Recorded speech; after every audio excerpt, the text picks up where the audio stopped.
जय भोले की।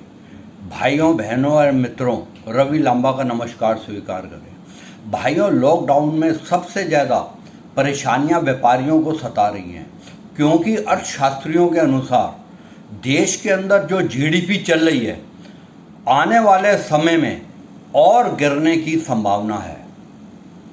तो आर्थिक मंदे की भी आशंका है। इसलिए व्यापारी घर पे बैठा बैठा डिप्रेशन में आ रहा है। वो ये सोच रहा है, तरह तरह के उसके अंदर, दिमाग के अंदर उसके कई विचार आ रहे हैं कि क्या जिन लोगों से उन्होंने पैसा लेना है वो क्या आदमी पैसा देगा या नहीं देगा।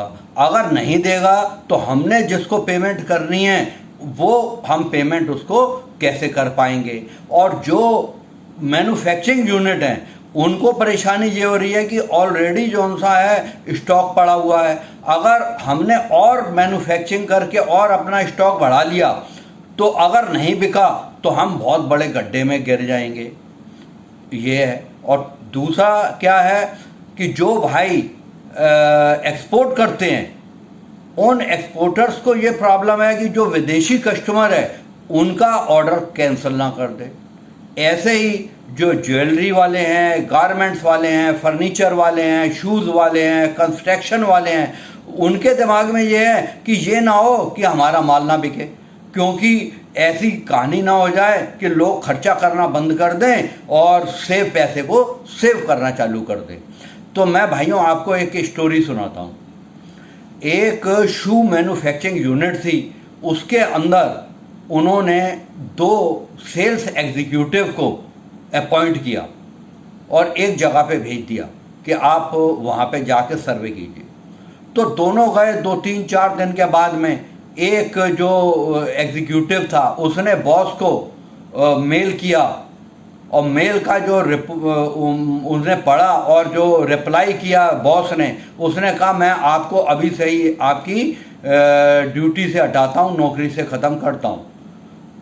थोड़ी देर के बाद दूसरे एग्जीक्यूटिव का आया, रिपोर्ट आई, तो उसको उन्होंने ये कहा कि मैं आपको एग्जीक्यूटिव हेड बनाता हूं और आपकी सैलरी भी डबल कर देता हूं। तो भाइयों यहाँ पे ये सवाल उठता है कि ऐसा क्या था कि उन्होंने एक को नौकरी से निकाल दिया और दूसरे की सैलरी डबल भी कर दी और उसको एग्जीक्यूटिव हेड बना दिया। अब मैं आपको बताता हूं कि क्या हुआ।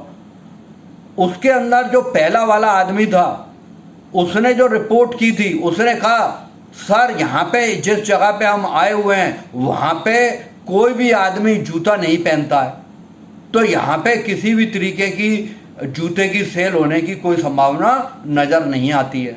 तो उसके बॉस ने जो सा है ये रिपोर्ट की कि आपको, अगर हमने आपको सेल्स को बढ़ाने के लिए किया था, आप सेल नहीं बढ़ा सकते हैं, इट मीन्स आप बेकार हैं हमारे लिए, आपको हम नौकरी से निकालते हैं। और दूसरे ने जो सा रिपोर्ट की, उन्होंने कहा कि ऐसा है कि सर ये बड़ी खुशी की बात है कि हम यहाँ पे आए हैं, यहाँ पे कोई भी आदमी जूता नहीं पहनता है और हमारे कंपनी को बहुत अच्छी सेल मिलने की संभावना है और किसी दूसरी कंपनी ने आज तक यहाँ पे कोई अप्रोच ही नहीं की है।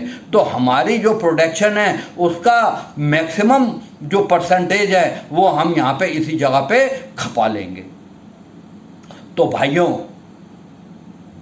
दोनों एक ही जगह पे गए, दोनों की एक ही सिचुएशन थी, उसके बावजूद भी दोनों की जो थिंकिंग थी उसके अंदर फर्क था। एक की पॉजिटिव थिंकिंग थी, एक की नेगेटिव थिंकिंग थी।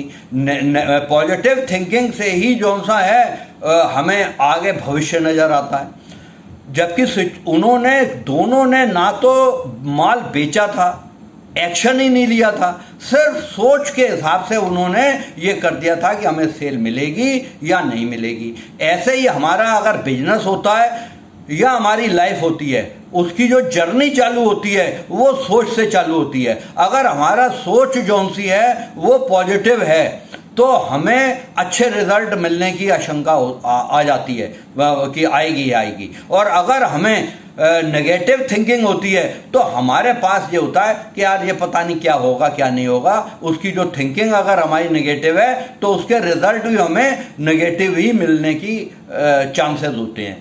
तो भाइयों मित्रों, अब हमें कोरोना के जो बैड इफेक्ट हैं उससे हमें किसी भी तरीके से डरने की कोई आवश्यकता नहीं है। सिर्फ क्या करना है, हमें सोच बदलनी है अपनी, मंजिल अपने आप मिलेगी। Be positive.